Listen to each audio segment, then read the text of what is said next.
మంత్రాలు, మరమ్మతులు, మర్మాల పేరిట ప్రభుత్వ ఖజానాకు బొక్క పెట్టడమే కాకుండా సీఎం రేవంత్ రెడ్డి గత పాలకులను, తోటి మంత్రివర్గ సహచరులను సైతం నమ్మకుండా అవమానిస్తున్నారనే విమర్శలు ఆయనపై వినిపిస్తున్నాయి. అకస్మాత్తుగా సీఎం ఛాంబర్కు మరమ్మతులు చేయించడమే కాక ఆ ఛాంబర్లో సీసీ కెమెరాలు, మైక్రోఫోన్లు పెడుతున్నట్లు తెలుస్తుంది. అనుమానంతో సీఎం తీసుకుంటున్న ప్రయోజనం లేని నిర్ణయాలపై తీవ్ర అసంతృప్తి వ్యక్తమవుతుంది.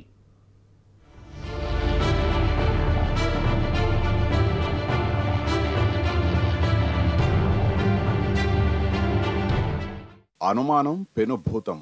తన నీడను తానే నమ్మని నైజం ఇతరులపై అపనమ్మకాన్ని రాజేస్తుంది. చిత్ర విచిత్రమైన చర్యలకు ఉసిగొల్పుతుంది. మనిషిని మూఢనమ్మకంలోకి నెడుతుంది. ముఖ్యమంత్రి రేవంత్ రెడ్డి తత్వం కూడా ఇందుకు భిన్నమేమీ కాదు.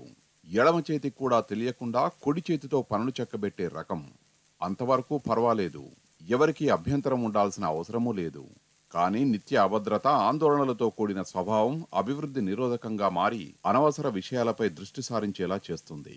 సచివాలయంలో సీఎం తలపెట్టిన పనులు కూడా అలాంటివేనన్న విమర్శలు వస్తున్నాయి.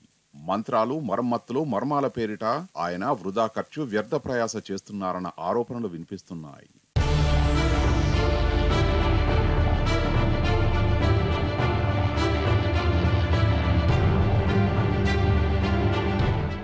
ముఖ్యమంత్రి రేవంత్ క్యాబినెట్లో ఎవరిని నమ్మడయ్యా, కష్టం అని మొన్న మధ్య ఓ సీనియర్ మంత్రి వాపోయారు. ఆయన మాటలు అక్షర సత్యాలని రేవంత్ రెడ్డి చర్యలు నిరూపిస్తున్నాయి. సచివాలయంలో ఆయన తలపెట్టిన పనులు ఆ సీనియర్ మంత్రి వ్యాఖ్యలను రూఢీ చేస్తున్నాయి. 6వ అంతస్తులోని తన ఛాంబర్లో సీఎం అకస్మాత్తుగా కొన్ని సివిల్ వర్క్స్ చేయిస్తున్నాడు. ఇందుకు రకరకాల కారణాలు వినిపిస్తున్నాయి. అందులో మొదటిది ఇతరుల పట్ల ఆయనకున్న అపనమ్మకం. కొత్తగా నిర్మించిన సమీకృత సచివాలయంలోని తన ఛాంబర్పై పాత సీఎం ఏమైనా నిఘా పెట్టారా అన్నది రేవంత్ అనుమానం. ఆ అనుమానం వచ్చిందే ఆలస్యం. ఆయన తన ఛాంబర్లో సీలింగ్, గోడల ప్లాస్టరింగ్, ఫ్లోరింగ్ అన్ని తీయించేశారట. ఏమైనా స్పై కెమెరాలు, మైక్రోఫోన్ల లాంటి పరికరాలు అమర్చారా అని తనిఖీ చేయించారట. వీటి సాయంతో గత ప్రభుత్వంలోని పెద్దలు ఎప్పటికప్పుడు తన కార్యకలాపాలను తెలుసుకుంటున్నారా, దృశ్యాలు ఏమైనా చూస్తున్నారా, సంభాషణలు ఏమైనా వింటున్నారా అనే కోణంలో ఆరా తీశారట. వినడానికి కొంచెం విడ్డూరంగా ఉన్నా ఇది ముమ్మాటికి నిజం అనేది సెక్రటేరియట్ వర్గాల ఉవాచ.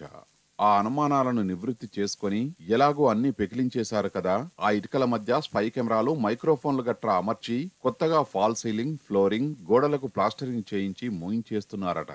అలా భవిష్యత్తు దృష్ట్యా ఆయన ఛాంబర్లో జరిగే ప్రతిదీ రికార్డయ్యేలా జాగ్రత్త పడుతున్నారని విశ్వసనీయ వర్గాల భోగట్ట.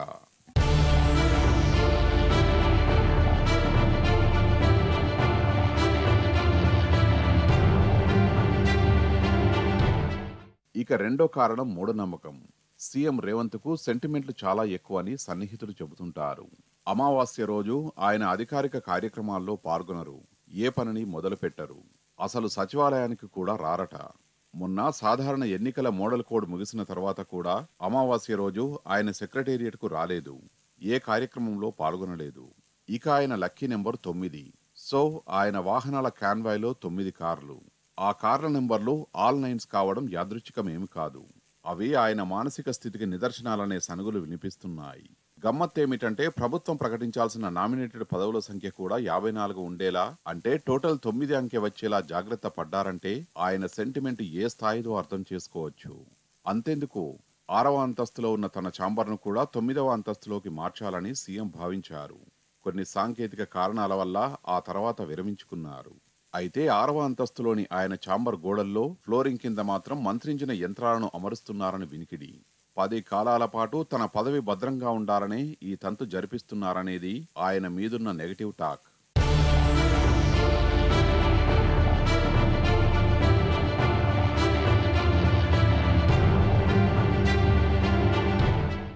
ఇదిలా ఉండగా ఈ మధ్య సీఎం రేవంత్ రెడ్డి తూర్పు వైపు ఉన్న మెయిన్ గేట్ నుంచి సచివాలయంలోకి ప్రవేశించడం లేదు.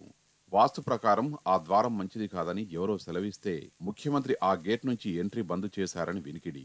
అందుకు బదులుగా ఆయన పశ్చిమ ద్వారం గుండా లోపలికి ప్రవేశిస్తున్నారు. తిరిగి వెళ్లేప్పుడు నైరుతి ద్వారం నుంచి ప్రయాణం సాగిస్తున్నారు. ఆ మేరకు ఈస్ట్లో ఉన్న మెయిన్ గేట్ కు తాళం వేయమని కూడా సెక్యూరిటీ అధికారులకు ఆదేశాలు అందాయట.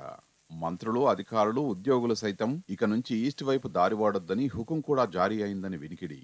ముహూర్తాల లాంటి చిన్న చిన్న పట్టింపులనే గతంలో తీవ్ర స్థాయిలో విమర్శించిన రేవంత్ అధికారంలోకి వచ్చి తాను ముఖ్యమంత్రి అయ్యాక ఏకంగా మూఢనమ్మకాల బాట పట్టారనేది ఆయన మీద అభియోగం. మంత్రాలు, మరమ్మత్తులు, మర్మాల పేరిట ప్రభుత్వ ఖజానాకు బొక్క పెట్టడమే కాకుండా గత పాలకులను, తోటి మంత్రివర్గ సహచరుల్ని సైతం నమ్మకుండా అవమానిస్తున్నారనే విమర్శలు ఆయనపై వినిపిస్తున్నాయి.